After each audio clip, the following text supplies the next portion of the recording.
여러분 안녕하십니까? 뉴스투데이 제주입니다.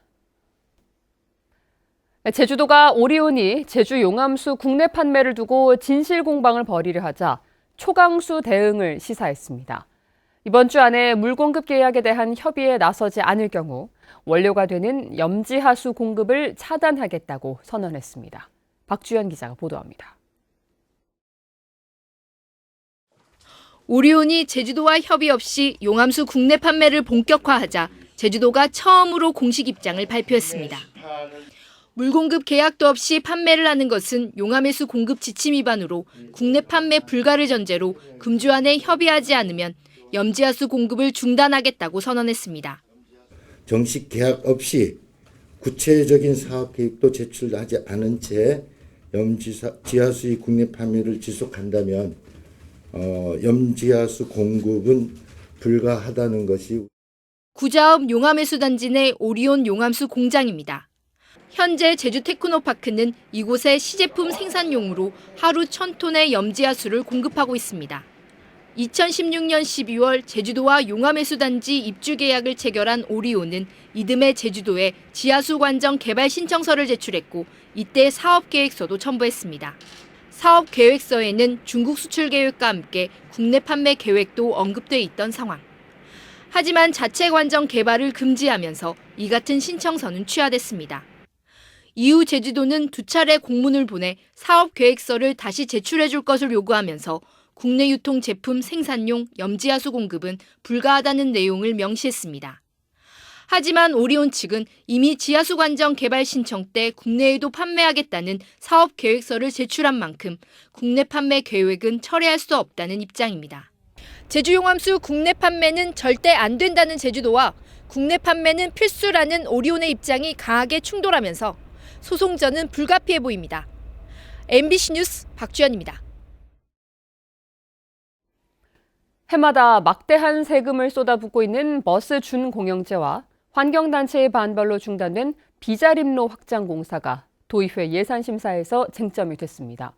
하수가 제대로 정화되지 않고 바다로 흘러나가는 문제도 여전한 것으로 드러났습니다.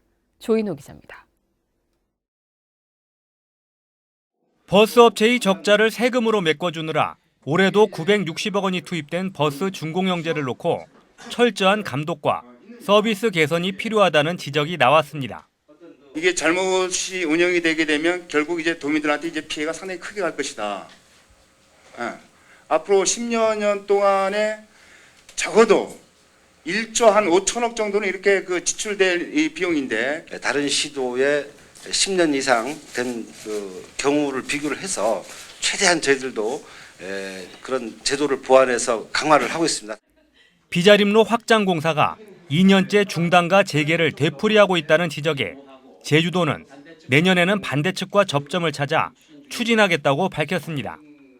아니 그렇게 된다고 하면은 2018년, 2019년 예산 편성해가지고 17%밖에 집행을 못하면서 2020년에 또 예산을 편성하는 이유가 어디에 있습니까? 그 해소가 되면 내년도 초부터 공사도 병행하고 이제 공사를 추진해가면서 병행하면서 추가적인 환경저감 대책을 마련하겠다.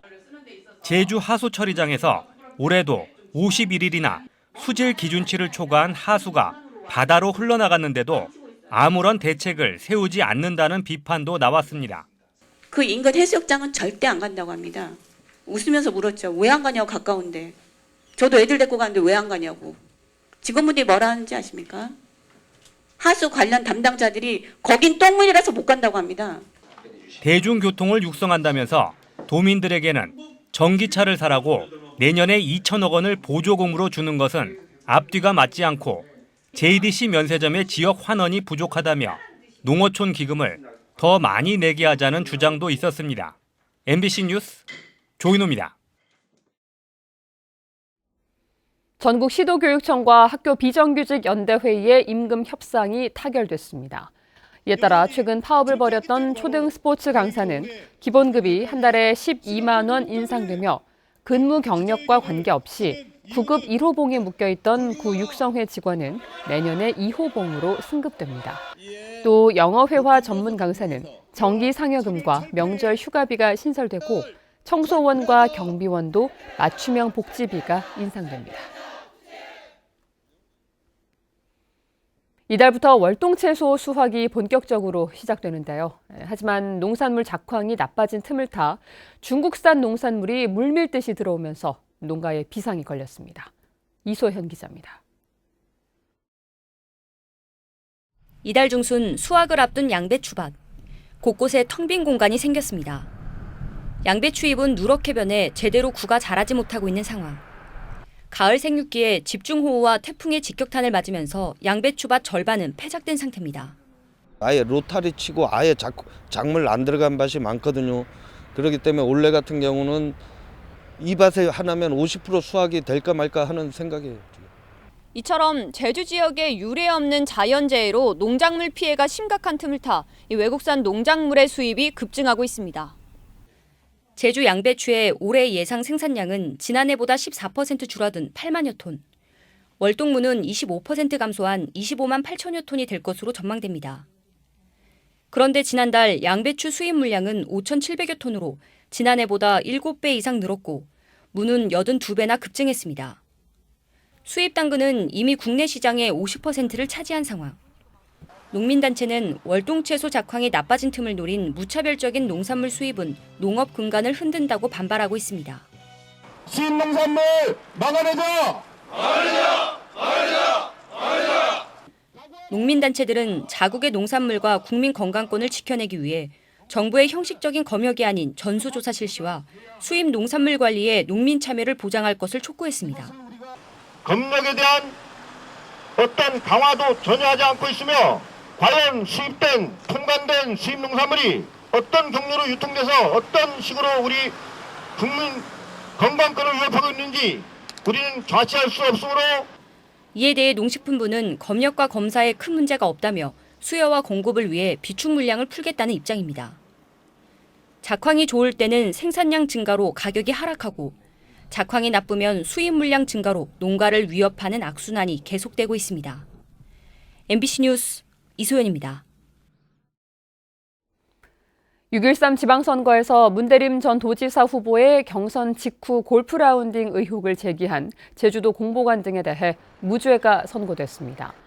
광주고등법원 제주 제1형사부는 공직선거법상 허위사실 공표 등의 혐의로 1심에서 징역형을 선고받은 55살 강모 씨와 41살 고모 씨에 대해 문 후보가 골프를 치지 않았다는 합리적 의심이 증명되지 않았다며 원심을 깨고 무죄를 선고했습니다. 지난해 지방선거 당시 원희룡 후보 캠프의 공보단장과 대변인을 맡은 이들은 문 후보가 당내 경선 직후 골프를 쳤다는 논평을 냈는데 검찰은 허위사실 공표 혐의 등으로 기소했습니다. 서귀포시 지역 미분양 주택 수가 제주시를 추월해 역대 최고 수준을 보이고 있습니다. 지난해 말부터 순유입 인구가 급감하면서 벌어진 일입니다. 김항섭 기자의 보도입니다. 서귀포 시내 한 다세대 주택입니다. 준공된 지 9개월이 지났지만 여전히 절반가량은 미분양 상태입니다. 지난 6월 570곳이던 서귀포시 미분양 주택은 8월 700세대를 넘어선 이후 3개월 연속 700세대를 웃돌고 있습니다. 제주시보다 미분양 물량이 300세대나 많은 상황입니다. 지난해 말부터 순유입 인구 증가세가 크게 줄면서 미분양 주택이 해소되지 않고 있는 겁니다. 작년부터 많았어요. 기존 아파트들이 또 안 나가죠. 인구가 좀 유입이라도 되면은 괜찮은데 불안하지는 않죠. 미분양 물량이 해소되지 않으면서 건축 허가를 받아놓고도 착공하지 않거나 공사를 중단하는 경우도 늘고 있습니다. 7층짜리 아파트를 짓겠다며 건축 허가를 받은 이곳도 착공도 하지 않은 채 폐기물 야적장으로 쓰이고 있습니다. 이 부지의 경우 착공 날짜가 3년 가까이 지났지만 아직 공사도 시작하지 못한 상황입니다. 착공 신고를 해놓고 공사를 포기한 부지만 250곳에 이르는 것으로 확인됐습니다. 적합한 사유가 있다고 하면 일정기간 유예를 할 겁니다. 그런 걸 통해서 그 유예기간마저도 건축이 미착수되는 경우는 불가피하게 건축가 취소할 수밖에 없는 입장입니다. 인구 정체 현상으로 당분간 미분양 주택이 해소되기 어려울 것으로 예상되면서 서귀포시 지역에 대한 미분양 관리 특별지역 지정도 내년 5월까지 연장됐습니다. MBC 뉴스 김항섭입니다.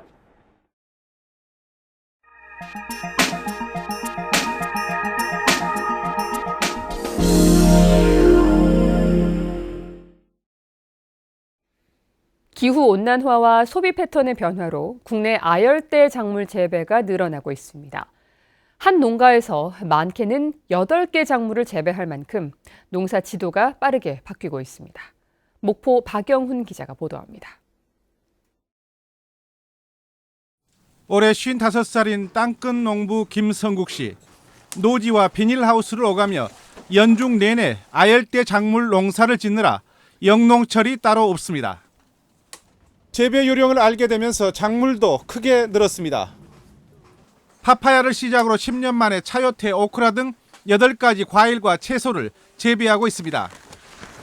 옛날 같으면은 한참 지금 추울 때인데 하우스 안에서도 잘 자라고 있고요.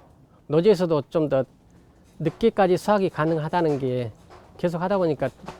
현재 아열대 작물 재배 농가는 전남에서만 3,600여 농가에 1,600헥타르.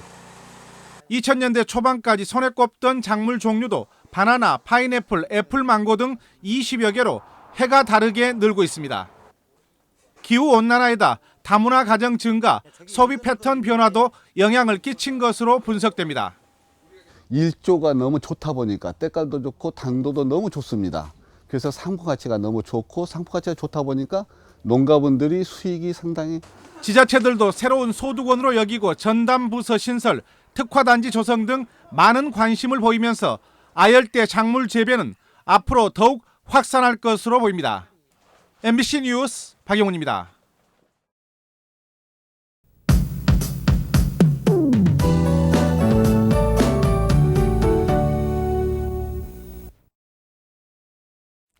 오늘부터는 추위 대비 단단히 하셔야겠습니다. 오후부터 찬 공기가 유입되면서 낮 최고 기온이 10도에 그치겠고요. 내일은 최저 기온이 3도까지 떨어지겠습니다. 오늘 찬바람이 강하게 불면서 한낮에도 체감 온도가 5도 안팎이 될 걸로 전망되는데요. 옷차림 따뜻하게 해주시고요. 건강관리도 잘 해주셔야겠습니다.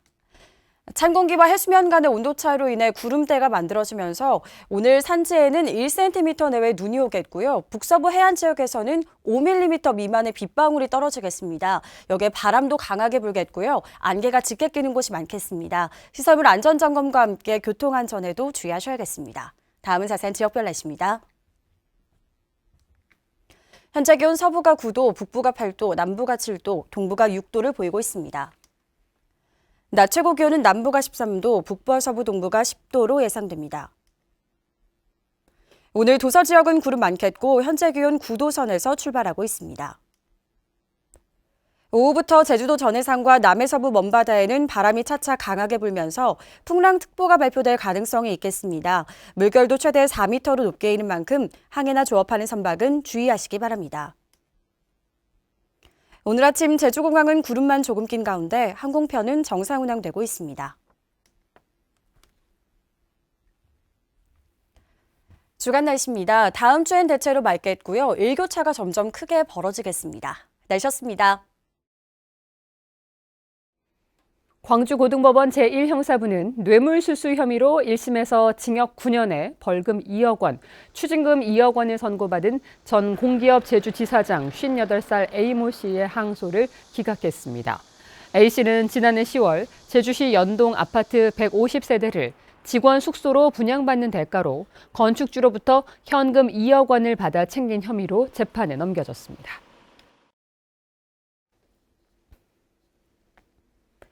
제주도 교육청은 도내 특성화고 출신 11명이 올해 제주 지역 공무원에 합격했다고 밝혔습니다. 이는 지난해의 5명보다 6명 늘어난 것으로 제주도가 8명, 교육청이 3명입니다. 제주도와 교육청은 기계와 전기, 건축과 농업 분야 등에서 특성화고 출신자를 고졸 경력 경쟁 공무원으로 채용하고 있습니다. 제주 지역 인구 100명당 주민등록증 분실 건수가 전국에서 가장 많은 것으로 나타났습니다. 행정안전부에 따르면 최근 5년 동안 제주 지역 인구 100명당 주민등록증 분실 건수는 18.5건으로 전국 17개 시도 가운데 가장 많고 광주 17.3건, 서울 16.9건 순입니다. 제주는 매년 2만 건 넘게 주민등록증 분실 신고가 접수되는 가운데 5년 동안 주민등록법 위반 범죄는 105건이나 발생했습니다. 도내에서 매해 1,000명이 넘는 학생이 학교에서 다치는 것으로 나타났습니다.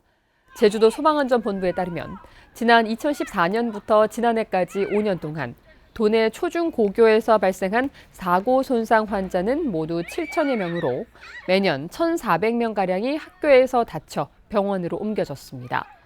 사고 유형별로는 지난해 기준 충돌이나 절단 등이 58%로 절반 이상을 차지해 가장 많았고 추락사고가 28%, 폭행이 6%로 뒤를 이었습니다. 제주시는 최근 청소나 폐기물 운송용으로 허가받은 뒤 영업용 화물 자동차로 이용할 경우 1차 적발될 경우 감차와 사업 정지 처분하고 2차에는 사업 허가 취소와 함께 지원했던 유가 보조금을 환수할 방침입니다. 제주시내는 2,050개 운송사업자가 화물 자동차 3,600대를 운영하고 있는데 제주시는 최근 3년 동안 5건을 적발해 8,800여만 원의 보조금을 회수했습니다. 공공 와이파이에 대한 만족도가 높은 것으로 나타났습니다. 제주도는 지난달 8일부터 20일까지 인터넷 홈페이지를 통해 760명을 설문조사한 결과 66%가 속도나 끊김 현상 등 품질에 만족한다고 답했습니다. 이용 장소는 버스와 버스 정류장이 가장 많았고 공공기관과 버스터미널, 관광지 등이 뒤를 이었습니다. 공공 와이파이는 현재 4,800대가 설치돼 있는데 제주도는 내년에 200대를 추가 설치할 계획입니다.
뉴스투데이 제주였습니다. 여러분 고맙습니다.